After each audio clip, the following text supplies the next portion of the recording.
France Info.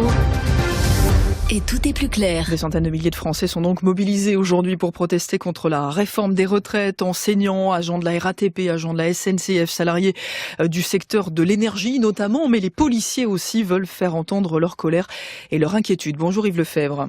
Bonjour. Vous êtes le secrétaire général d'Unité SGP Police, également mobilisé aujourd'hui avec un service minimum de la part de certains policiers. Expliquez-nous comment s'est passée cette journée particulière.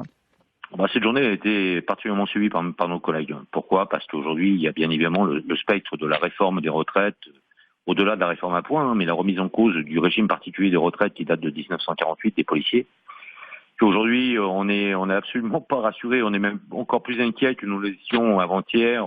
Hier, j'étais rendu destinataire d'un courrier de Christophe Castaner qui ne fait que me relater ce que nous savions déjà. C'est-à-dire, on veut nous appliquer un temps missionnel, une période durant notre carrière de policier sur un poste dit dangereux pour pouvoir prétendre à bénéficier d'un départ à 57 ans et surtout de la fameuse bonification de 5 annuités supplémentaires pour toute notre carrière. Donc vous n'êtes pas rassuré par les propos de votre ministre, visiblement. Non, absolument pas, parce que pour moi, il n'est pas question, c'est rien très clair. Il est hors de question qu'un policier de quelque corps qu'il soit, de quelque grade qu'il soit, puisse être soumis à une période dite missionnelle d'emploi à risque. Tous les emplois sont à risque de la police nationale. Pourquoi ? Parce qu'au-delà du temps de travail, du temps de service, on a le devoir d'intervenir en dehors de nos heures de service. C'est un devoir absolu, ça fait partie de notre charte d'emploi.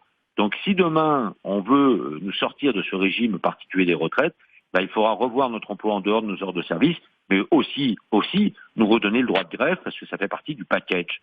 Donc il n'est pas question, et moi je vais au-delà de tout ça, j'ai décidé, avec mon bureau national ce matin, on reconduit le mouvement dès demain, et ce de façon illimitée, jusqu'à ce que le gouvernement et notre ministre de tutelle nous mettent sur la table le maintien du régime de particulier sans période missionnelle. Comment ça va se traduire ? Comment ça va se traduire pour les policiers mobilisés ? On sortira que sur les appels urgents, c'est-à-dire pour tout ce qui est crime et délit, et on assurera, parce que c'est vraiment un geste fort et un geste que je considère bien évidemment comme celui d'un syndicaliste républicain que je suis et qui va être marqué par tous les policiers républicains que nous représentons. On va continuer à encadrer les manifestations pour permettre à nos collègues fonctionnaires, aux salariés du privé de continuer à manifester jusqu'à ce que ce gouvernement revoie complètement sa copie en matière de réforme de retraite. Donc on sortira sur les appels dits d'urgence et on encadrera les manifestations pour que la colère légitime des salariés du privé et du public puisse s'exprimer. Est-ce qu'on a le sentiment que vos revendications, elles vont bien au-delà finalement de cette réforme contestée des retraites ? Il y a beaucoup de choses en question.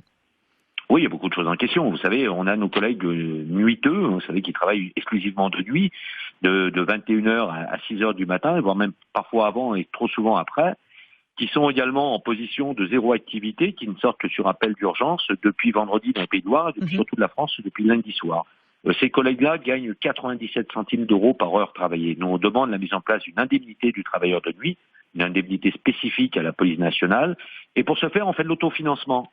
On dit à Christophe Castaner et à Laurent Nunez, vous avez 26 millions sur la table de la prime au mérite, vous savez, la prime qui est attribuée aux fonctionnaires en fonction du nombre de verbalisations faites, donc ce qui a pour effet de creuser le fossé du relationnel entre la population et sa police. Donc c'est la prime à la méritocratie, c'est la prime au management délétère.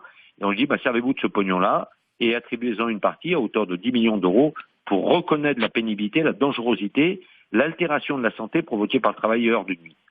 Donc tout ça, ils ont la capacité à le faire, et la prise en compte bien évidemment du travail de nuit, dans les perspectives de retraite, et avoir des horaires adéquats et non pas les 12h08 comme entend vouloir nous imposer le directeur général de la police nationale. C'est inconcevable que des collègues policiers puissent faire 12 heures d'affilée de nuit, confrontés aux violences, confrontés aux menaces, confrontés à la misère sociale.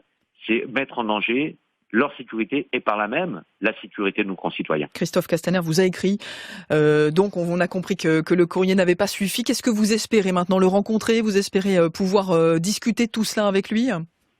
Oui, bien sûr. Vous savez, le 2 octobre dernier, on a tous syndicats confondus, on a mis 27 000 policiers dans les rues de Paris. On n'a toujours pas été reçus. Donc si Christophe Castaner ne comprend pas qu'on ne lâchera pas. Christophe Castaner, moi j'ai toujours prétendu à dire que j'ai toujours considéré comme un bon ministre, parce que je considère toujours comme tel, parce qu'il vient en soutien de ses policiers. Mais le soutien, c'est une chose, les paroles, c'est bien, Maintenant, il faut des gestes. Et il faut qu'ils nous reçoivent en urgence. Parce que moi, je ne lâcherai pas. Je ne lâcherai pas. On restera dans ce combat, dans ce blocage des commissariats, dans cette activité ultra limitée, jusqu'à ce qu'on obtienne enfin des réponses palpables et des réponses qui correspondent aux attentes légitimes de ceux qui en ont pris plein la figure depuis le 17 novembre l'année dernière, de ceux qui sont menacés. Vous savez, là, je viens d'apprendre cet après-midi que j'ai des collègues CRS qui viennent de recevoir à leur domicile, donc leur domicile familial, des lettres anonymes de menaces. Mmh. Si à côté de ça, on ne considère pas dans ce gouvernement, au-delà des paroles, j'ai entendu la porte-parole du gouvernement parler des policiers 4-5 fois, enfin, même qui à un moment donné stigmatisait aussi et parlait de violence policière. Mais on n'est plus à une incohérence près dans ce gouvernement. Mais moi j'attends aujourd'hui, il faut qu'ils mettent qui nous reçoivent, oui, mais pas simplement avec des belles phrases, mais avec des gestes, avec des actes concrets.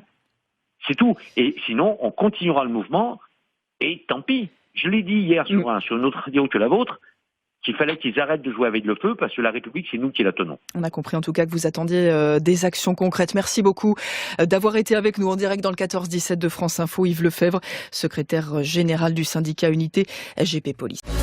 Retrouvez toute notre actualité sur videopolice.com, la chaîne YouTube d'Unité SGP Police.